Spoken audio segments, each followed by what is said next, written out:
Greater Lincolnshire. Let's get a word with Hugh Anthony, political commentator. Hugh, good afternoon to you. Good afternoon, TV. Lovely to have you with us for the first time as well. Much. Nice to have you on board. Listen, I know you talk a lot about politics, you talk a lot about immigration and stuff, but what a revelation today from the Home Secretary that the lack of political will or action has somehow eroded trust in our politicians. I mean, who would have thought it?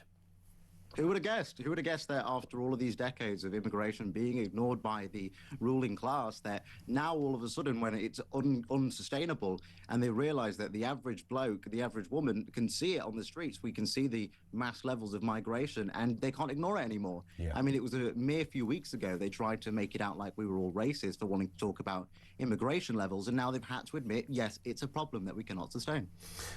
And it's extraordinary she's come out with this now. I mean, I was about to say the damage is already done with Labour, but let's be honest, this subject is not really in their DNA anyway, is it? I mean, they say a few things and they get their members at a conference to wave a couple of flags as if like, oh, look at us, we're proud to be British. You know, and it doesn't really work with Labour. It's not who they are. No, it's plastic patriotism. These politicians have never once had it in their pledges to deal with the levels of immigration. I mean, we've seen it for years and years where they've promised to reduce it and then they haven't. I mean, when Labour came in, they said that we were going to deal with it, and they've had to admit that in the last 9 months of the beginning of this year, it's been the worst level of illegal migration coming across the Channel. They're doing nothing about it. They're just kicking the can further down the road. And the bit that that drives me absolutely nuts is this idea that there's kind of nothing you can do about it. I said it to Chloe, our previous guest, as well. You know, that after we had COVID and this ridiculous lockdown scenario, it was not lost on me that never again can a government say this is not possible, because we now know that anything is possible if they want it to happen. If you can close down hospitals, people's businesses, schools, workplaces, if you can do that, you can do flipping anything. And what they're telling us now is they can't stop some rubber dinghies coming across the English Channel. I mean, this is cobblers, high-octane nonsense.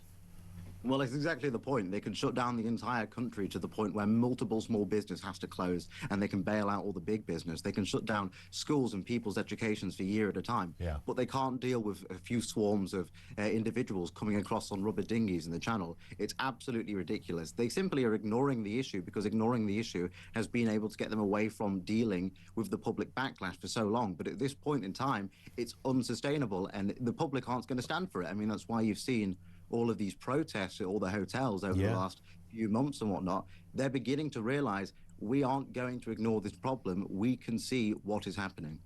It's interesting. I was having this discussion at the weekend with, you know, a mate who's a bit of a squealing lefty, to be honest, but, you know, not bad to have a beer with and a bag of pork scratchings. And he was saying, you know, not every migrant in a hotel is a sex offender. I said, well, nobody said they were. The point is, we don't know who they are. That's the reality of this. We have no idea. We don't even know where they come from. I mean, that's an extreme. You wouldn't put that situation. Here's 200 blokes going to live in your postcode. No idea who they are. They're all average age about 23, but they're just going to live alongside you. Some of them might be wrong uns. We just don't know which ones. I think asking people to play that game of Russian roulette is not fair. No, I think it's completely unfair. I mean, you can throw that argument with anything. You can go, well, not every one of this section is bad people, but of course you're still going to find bad apples in it. It's the point of restricting the ability for those bad apples to even be in this country in the first place to prevent any harm against the British people. And I think playing the game of semantics around these things is going to do nothing more than allow more danger to be put on the street, and that's not what we want in this country. Indeed, and even if you park that kind of part of the argument, because there are many kind of facets to this, I mean, the economic argument alone would be enough, you might think, just to spike anybody's interest in this. The millions of pounds per day that is going into this. Andrea Jenkins was just talking about English lessons that just in her county of Greater Lincolnshire, where they're paying, I think, over £1 million on English lessons. We talked about these detention centres for migrants who are actually been earmarked already to be kicked out the country because they were wrong-uns or didn't fit the bill, whatever. And there's 260 million going in that direction as well. I mean, it's eye-watering numbers. So if somebody doesn't want to have the argument about safety, fine, let's have the economic one, because that's as strong an argument as any.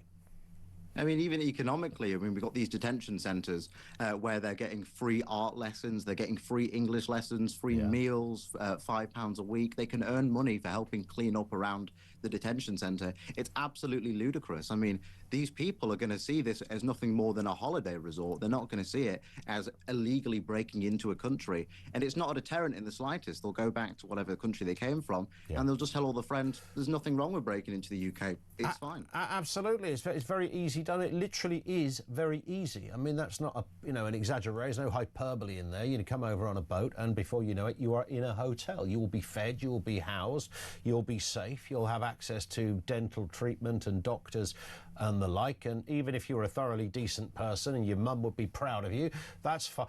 That is the kind of response we have. And to go back to what I previously said, it's one of those few areas where Macron was actually right. And I don't say that very often, but until we get rid of the pull factor, this is just going to continue.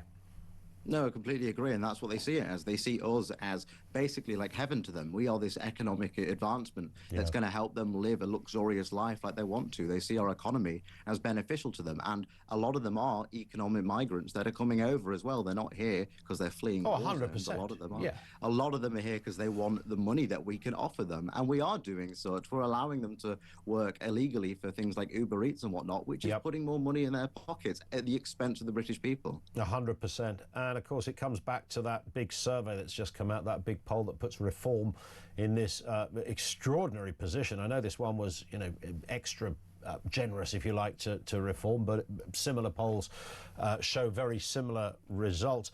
The Tories down to 7 seats, which is, this is the most successful political party in Western history, and there they are predicted to get just 7 seats. I understand, Hugh, you went to the Tory party conference. Now, first question was why did you want to do that? And secondly, what were the results of your visit over there at Manchester? Well, I wanted to see the level that the Tories were at regarding their hope for the future. And it just seemed, honestly, like Andrew said, like a bit of a funeral. Everyone just seemed really depressed, like there was not a lot of hope. I mean, they struggled to fill multiple different rooms and whatnot. But you could just see the grey faces on people walking around realising, this is kind of the end of the Tory party. And I think it's of note that when the Tory party dies, so does the Labour Party. And I think Labour's beginning to see that effect as well. And you can see that in the new polls. 100%. Hugh, great to have you on with us. We'll speak again, definitely. Hugh Anthony, political commentator, with us. Thoughts on that? Because there's quite a lot to get into. There's more than one strand. Sometimes you have to put all these stories together and kind of work out the common theme in all of this, the distrust